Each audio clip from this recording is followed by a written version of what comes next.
Грција се обидува само да купи време и игра blame game, но на играта ќе и дојде крај, изјави премиерот Никола Груевски во однос на последната рунда разговори околу надминување на проблемот со името. Ке сака да се представи дека таа прави се, прави многу напори да се реши проблемот, но дека еве ние сме тие тврдите и непопустливи кои што не сакаме да го решиме проблемот.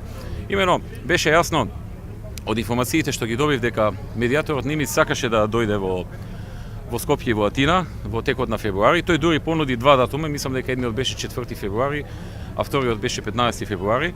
Меѓутоа од другата страна не најдена респонзивност. Еве јас и јавно потврдувам дека ние сме подготвени и на 4 февруари и на 15 февруари да го пречекаме, да го примеме и да разговараме, или на било кој друг датум што тој ќе го одреди во комуникација со Грција. Останува да видиме дали Грција ќе се согласи да го прими, бидејќи тој ако доаѓа треба да дојде во двете држави, тоа е вообичаена негова пракса. Така што за да нема шпекулации, јас јавно ги потврдувам двата датуми 4 февруари и 15 февруари. Јавно го повикувам да отиде во Атина и да дојде во Скопје, бидејќи така е договорено, прво во Атина па во Скопје, за да ги продолжиме разговорите.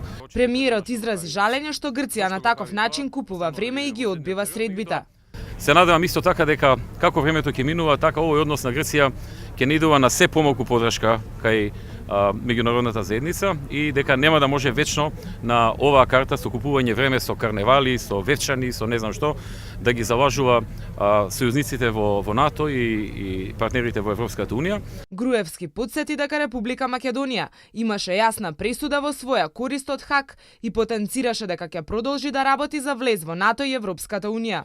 Во однос на грчките обвинувања за пародијата на Вевчанскиот карневал, премиерот оцени дека наведувањето на вевчанските маски како причина да се одложат разговорите не е ништо друго освен една поголема пародија отколку што е таа во Вевчани.